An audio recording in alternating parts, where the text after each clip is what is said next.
Buenos días a todos. Quiero comenzar por agradecer al Milken Institute, a todos los involucrados en la organización de este evento y personalmente a Michael Milken por hacer este encuentro posible. El Instituto Milken ha sido durante décadas una de las pocas organizaciones de inserción internacional que se ha mantenido incólume defendiendo los verdaderos principios del capitalismo y las ideas de la libertad, algo lamentablemente escaso en el mundo de hoy. Hace algunos meses me paré frente al mundo en el Foro Económico de Davos y les transmití una profunda preocupación por el camino que Occidente ha tomado en los últimos años. Lo que dije en aquella presentación, que aparentemente fue muy comentada, es que Occidente está en peligro. Está en peligro porque sus líderes hace tiempo se alejaron de las ideas de la libertad, ideas que hicieron de Occidente la hazaña civilizatoria más importante de la historia de la humanidad. Y en vez de defender las ideas que generaron la prosperidad de la que todos aquí gozan, escuchan cantos de sirena que conducen inexorablemente al socialismo y, en consecuencia, a la pobreza. Les dije que lo sé a ciencia cierta, porque vengo de Argentina, donde todo esto, tristemente, ya ocurrió a lo largo de los últimos 100 años. En algún sentido, los argentinos somos profetas de un futuro apocalíptico que ya hemos vivido. Todas estas discusiones de hoy, basadas en supuestos deseos bien pensantes de querer ayudar al prójimo, basada en una idea errónea acerca de la naturaleza y la función del Estado, sostenidas por teorías económicas que han sido largamente refutadas por los datos y la evidencia empírica, nosotros los argentinos las vivimos hace 100 años y lamentablemente aplicar esas ideas nos han llevado a la ruina. El resultado ya todos lo conocen, de tener el PBI per cápita más alto del mundo a tener un país donde el 60% de la población es pobre y más del 15% es indigente. Si bien la Argentina debe ser tal vez el caso más paradigmático de la historia del mundo occidental del fracaso de las ideas colectivistas, no es la excepción, sino la regla. Siempre que se ha intentado el socialismo ha sido un fracaso en lo económico, un fracaso en lo social, un fracaso en lo cultural y además, como es una filosofía que va en contra de la naturaleza humana, no han tenido otro mecanismo para implementarlo que asesinar a 150 millones de seres humanos. Pero hoy no vengo aquí a la meca del capitalismo a hacer una crítica al socialismo, sino que vengo a hacer una defensa del capitalismo frente a ustedes, que son los verdaderos héroes de la historia del progreso occidental. Si bien hoy está sujeto a una crítica corriente, defender el modelo de la libertad realmente no es difícil, porque la relación directa entre la aplicación del capitalismo de libre mercado y la explosión de prosperidad que la humanidad ha vivido en los últimos 250 años, es muy fácil de demostrar. Si uno mira un gráfico de la evolución del PBI per cápita a lo largo de la historia de la humanidad, uno estaría viendo un gráfico con la forma de un palo de hockey, una función que se mantuvo constante durante casi el 90% del tiempo y se dispara exponencialmente a partir del siglo XIX.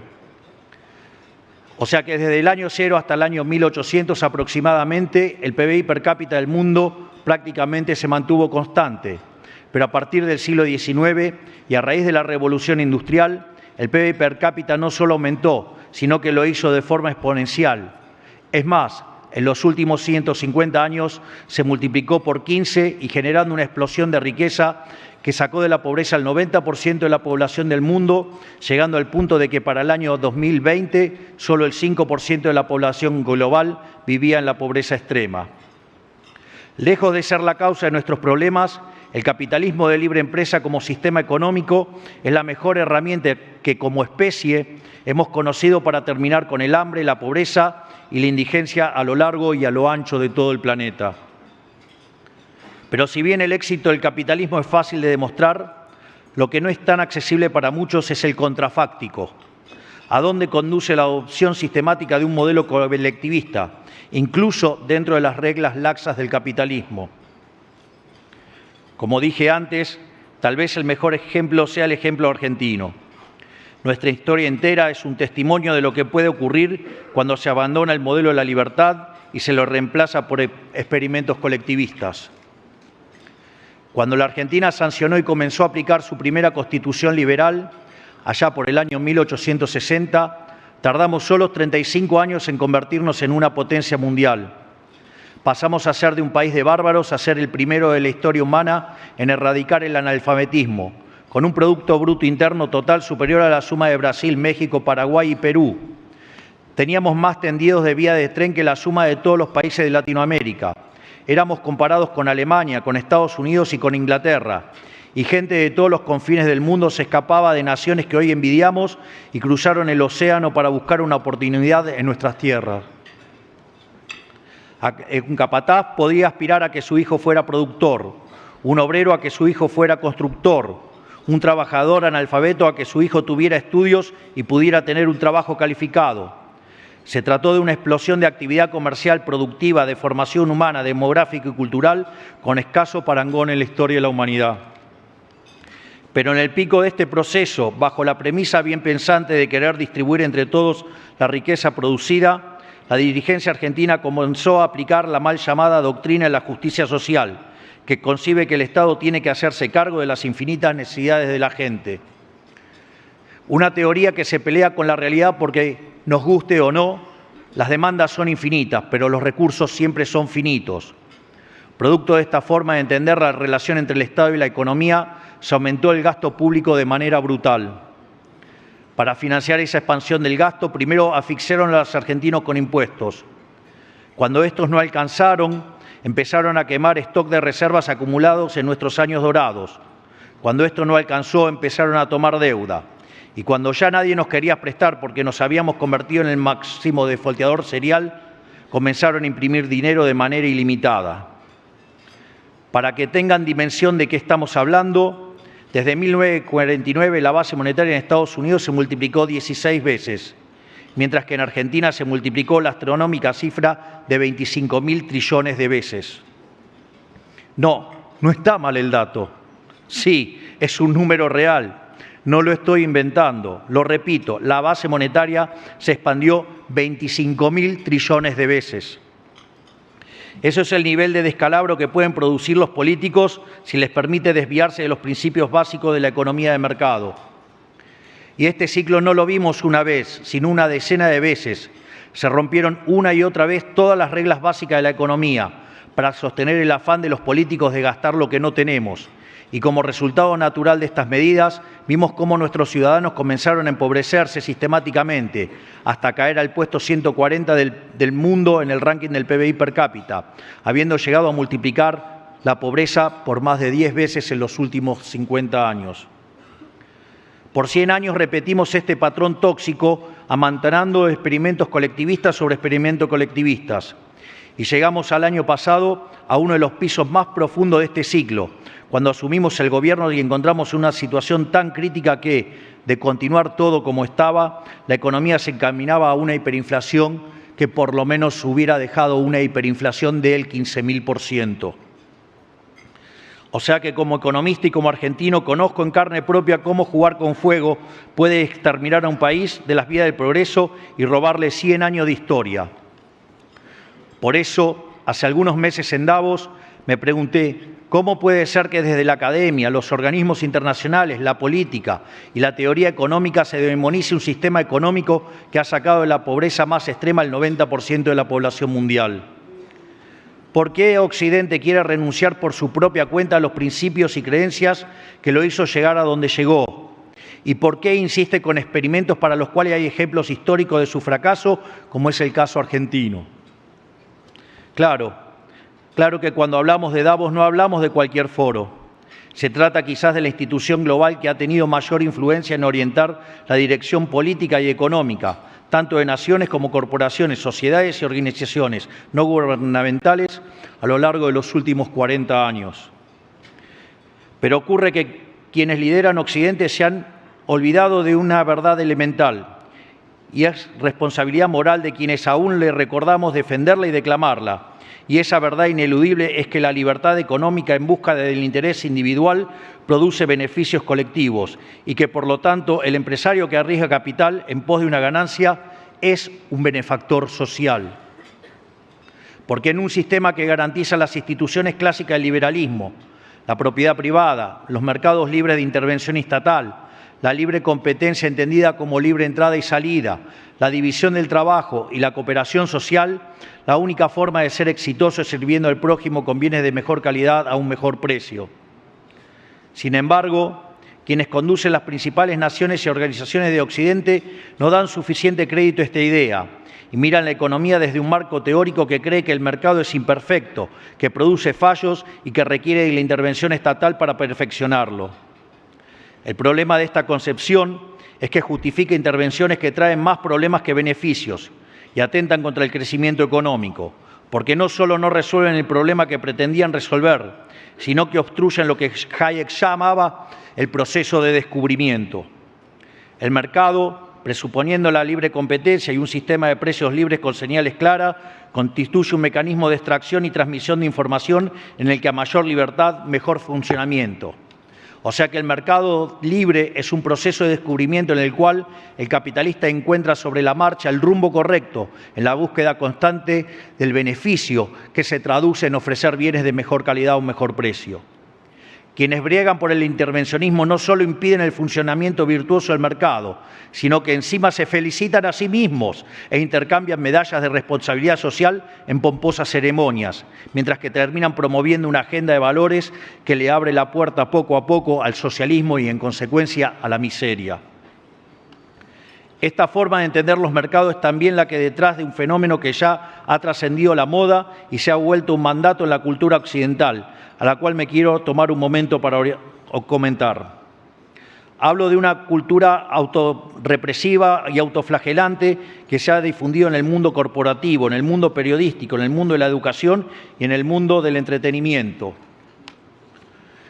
Una cultura donde, producto de distintos tipos de coacción, todas directa o indirectamente promovidas por el Estado, se persigue al privado para que se someta a mandamientos de supuesta moral, en cuestiones como el género, la cuestión racial o la cuestión ambiental, que muchas veces terminan atentando directamente contra la libertad y la capacidad de las empresas para generar riqueza. Se trata de conceptos que llevan al absurdo de castigar el mérito para premiar la diversidad, de regular la libre circulación de ideas para evitar ofender a algunas pocas almas sensibles, de demonizar el optimismo tecnológico por miedo al cambio climático. Son ideas y conceptos que castigan la ambición y premian la mediocridad, que castigan el riesgo y premian el conservadurismo. En definitiva, son ideas que promueven pasiones tristes y bregan para que seamos versiones cada vez pequeñas de nosotros mismos, cuando son precisamente la innovación, la ambición, la codicia y la acción humana las que impulsan el desarrollo de nuestra especie. O sea, como civilización, habiendo visto de que somos capaces, estamos eligiendo desconfiar de nuestra propia capacidad, negar nuestra propia virtud, nuestra propia identidad y cometer lo que es, a todas luces, un suicidio colectivo. Hoy, ya demasiado tarde en algunos lugares, vemos con horror los frutos que empiezan a dar estas ideas. Por ejemplo, esta semana aquí mismo, en Estados Unidos, con las decenas de miles de jóvenes a lo largo y a lo ancho de los campus universitarios, reivindicando el terrorismo islámico y promoviendo el antisemitismo. O sea, literalmente, la futura élite de Occidente enemistada con su propia cultura. Marx decía, en ese panfleto detestable que escribió con Engels, que el capitalismo llevaba en sí mismo el germen de su propia destrucción. Esperemos que, como el resto de las cosas que escribió, haya estado equivocado. Ahora, no se equivoquen. Yo sí creo que el sector privado tiene un mandato de responsabilidad social muy claro, pero no tiene que ver con hacerse el moralista o el culposo. La verdadera responsabilidad social del empresario es un efecto natural del funcionamiento libre de su propia actividad económica. El mandato de producir bienes y servicios de mejor calidad, mejor precio, ligado a la maximización de los beneficios.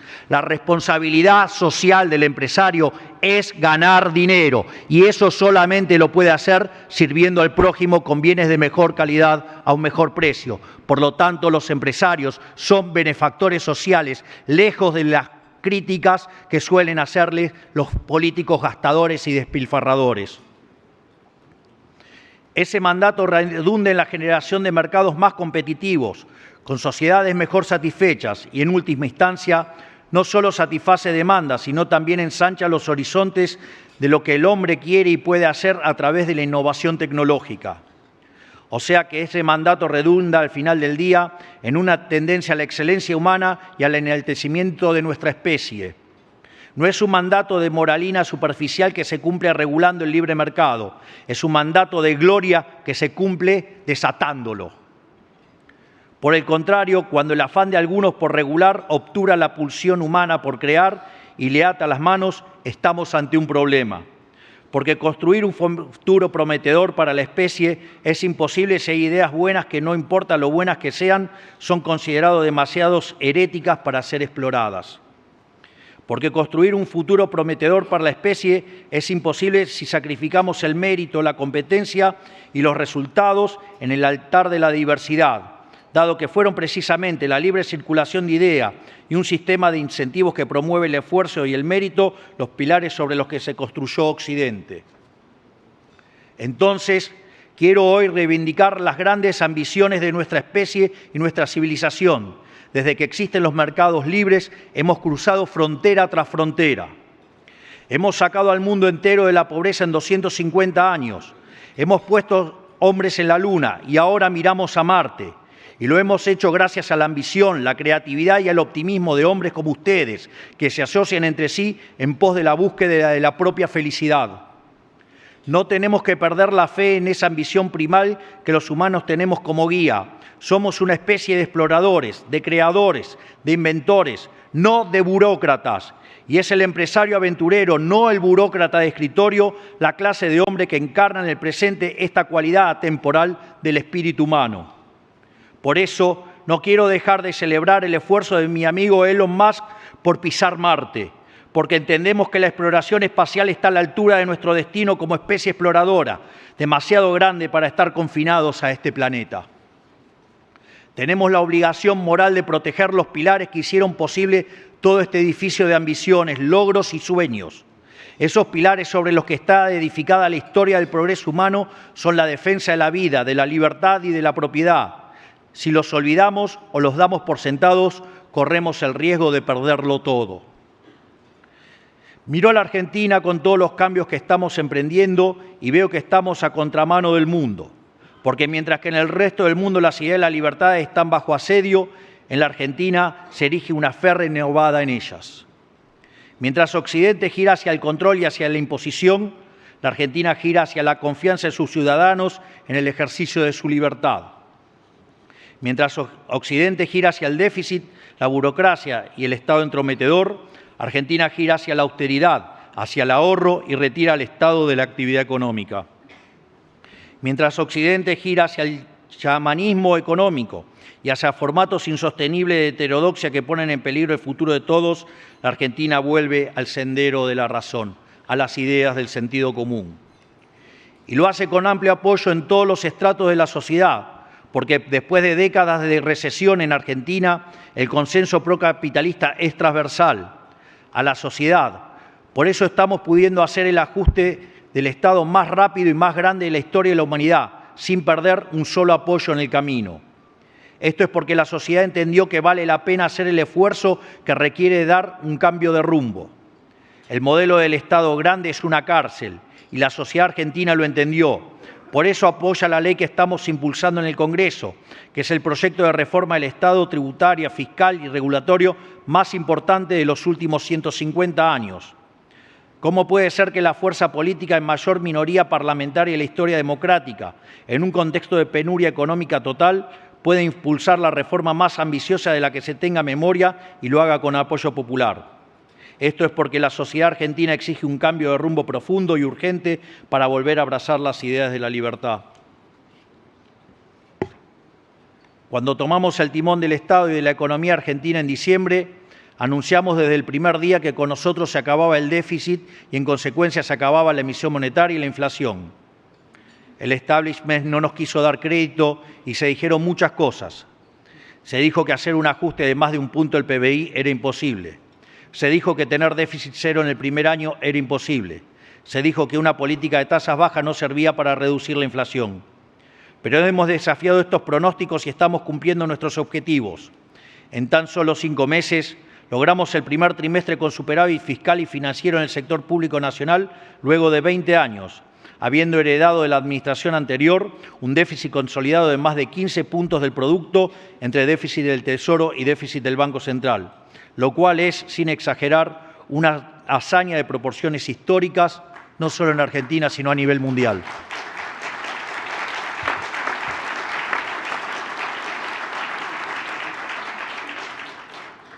Bajamos drásticamente el gasto público, reduciendo en un 76% las transferencias discrecionales a los estados provinciales. Ajustamos en un 87% la obra pública.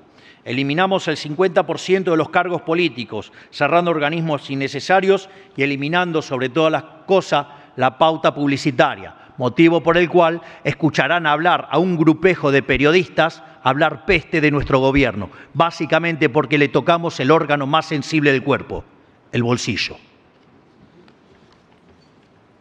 Frenamos en seco el financiamiento del Tesoro con emisión monetaria y producto del ancla fiscal y monetaria, la inflación empezó a bajar y sigue bajando semana a semana desde hace 4 meses. En simultáneo, llevamos adelante una política de baja sistemática de tasas sin que el tipo de cambio ni la inflación se dispare, lo cual todo el establishment juraba que era imposible. Y todo esto lo hemos hecho con toda la política, la mayoría del periodismo y una buena parte del poder económico prebendario en contra, y sin los recursos jurídicos que le solicitamos al Congreso y con los que todos los presidentes de los últimos años han contado. Lo cual es esperable en parte, porque cada partida presupuestaria que recortamos hay un privilegio o negocio que le estamos quitando a algún político o algún amigo del poder. Pero así, aún ante semejante adversidad, estamos cumpliendo con los resultados y los resultados se están acompañando. Todavía queda mucho trabajo por delante, pero tenemos un rumbo en el cual la mayoría de los argentinos confían y un plan para lograrlo. Tenemos por norte achicar el Estado para agrandar a la sociedad, teniendo un gasto público consolidado del 25% del PBI, 10 puntos menos que el de los Estados Unidos y la mitad del de Francia para tener punto de comparación.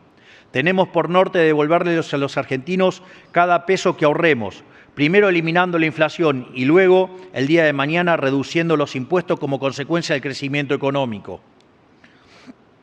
Y tenemos por norte desarmar la maraña de regulaciones en la que se ha convertido la Argentina para liberar la actividad económica y desatar su fuerza productiva.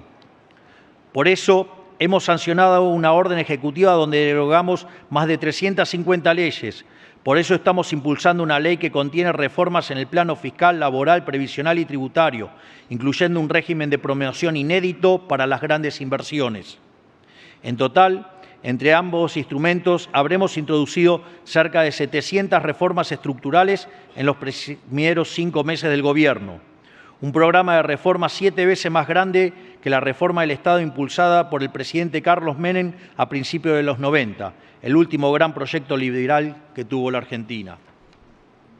En otras palabras, estamos haciendo realidad el programa reformista más ambicioso de los últimos 150 años, porque la única manera de sacar el 60% de los argentinos de la pobreza es con crecimiento económico y solo hay crecimiento económico con libertad. No hay otra manera. Para nosotros, la única tarea del Estado es proteger la vida, la libertad y la propiedad de los argentinos, para que cada uno pueda ser arquitecto de su propio destino. Esta es nuestra visión. Es una visión parecida a la que sostuvieron todos los países prósperos de Occidente en los momentos grandes de su historia. La tarea del Estado no es poner plata inventada en el bolsillo de la gente, sino asegurar las condiciones macroeconómicas y jurídicas para que el sector privado pueda desarrollarse por su cuenta. Un Estado que vela por la vida, la libertad y la propiedad de los individuos, y un sector privado pujante que arriesga, apuesta por el país y genera riqueza. Nosotros establecemos las bases, el sector privado se encarga del resto.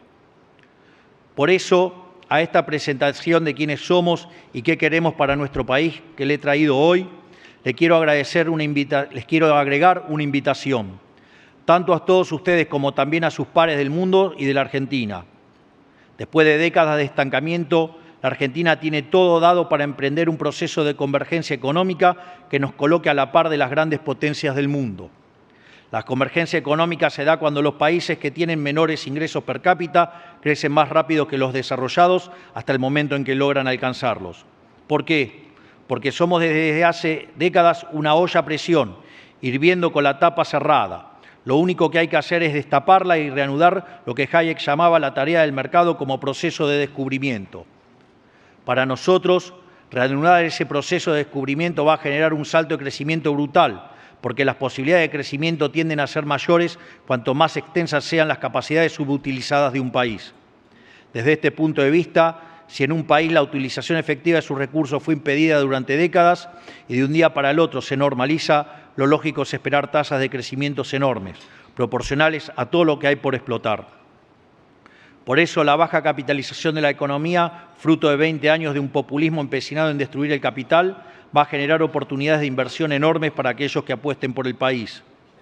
Por lo tanto, Argentina no solo podría mostrar altas tasas de crecimiento como consecuencia de las oportunidades por descubrir dado su bajo nivel de desarrollo, sino que además, ante la brutal destrucción de capital ocurrida en el pasado, ello daría un enorme retorno con solo poner en marcha las ideas y proyectos ya descubiertos, pero entorpecidos por capas de regulación innecesaria.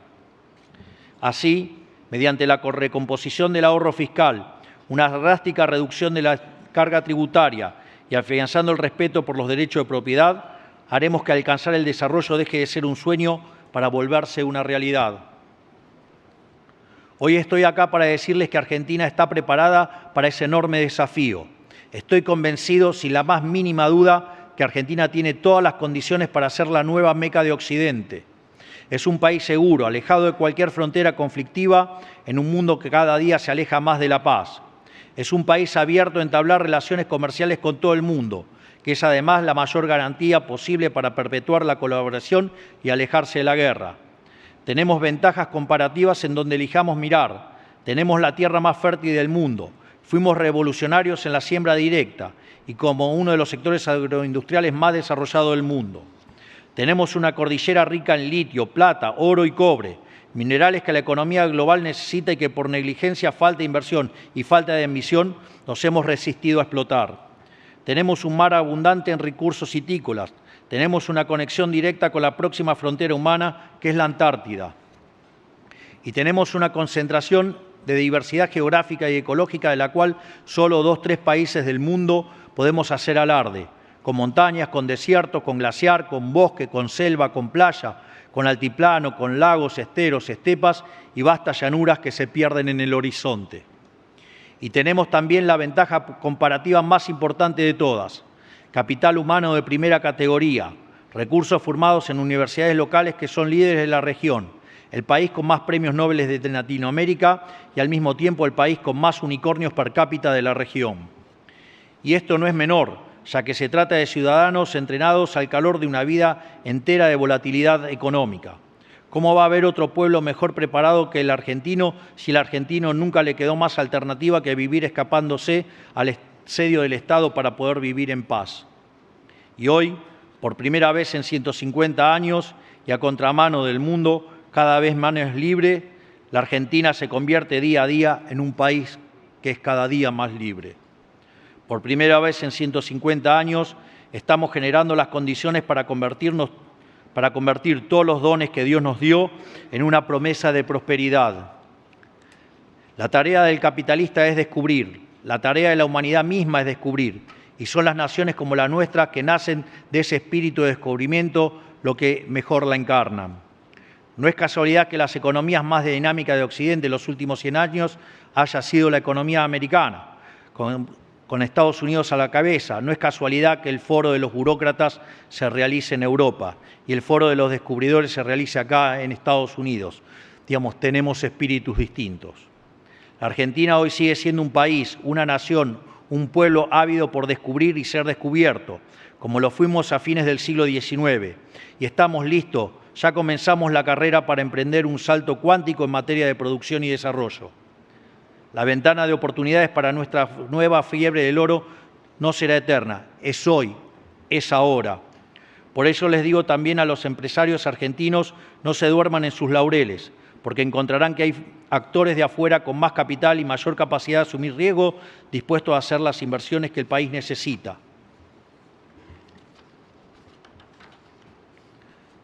Finalmente, quiero concluir estas palabras invitando a todos aquí presentes, que son los héroes de la historia del progreso de la humanidad, a que si creen como yo en la superioridad del capitalismo de libre empresa, que si creen como yo que Occidente se camina a un lento pero seguro retroceso, que si creen como yo que el mérito, la ambición, la libertad y la innovación y el optimismo son valores esenciales de la especie humana que deben ser premiados, quiero invitarlos a que apuesten por Argentina.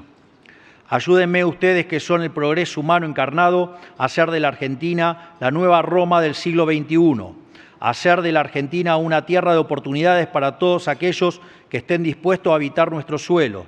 Son ustedes los que pueden demostrarle a los burócratas del mundo que están destruyendo Occidente, que las ideas de la libertad son la única forma de alcanzar la prosperidad. En este sentido, también les quiero señalar, que me parece muy significativo, unas palabras del Papa Benedicto XVI, o sea, Joseph Ratzinger, que decía: Occidente siente un odio por sí mismo que es extraño y que solo puede considerarse como algo patológico. Solo ve de su propia historia lo que es censurable y destructivo, al tiempo que no es capaz de percibir lo que es grande y puro. Por ello les pido, volvamos a abrazar las ideas de la libertad con orgullo. Estemos orgullosos de ser emprendedores, orgullosos de ser empresarios, digamos, porque son los verdaderos benefactores sociales, son los que crean riqueza, son los que han sacado el mundo de la miseria. Por lo tanto, digamos, le pido que además nos acompañen a los argentinos para este renacer de Occidente. Finalmente, quiero darles las gracias a todos. Que Dios bendiga a los argentinos, que la fuerza del cielo nos acompañen y, como no podía ser de otra manera, ¡viva la libertad, carajo!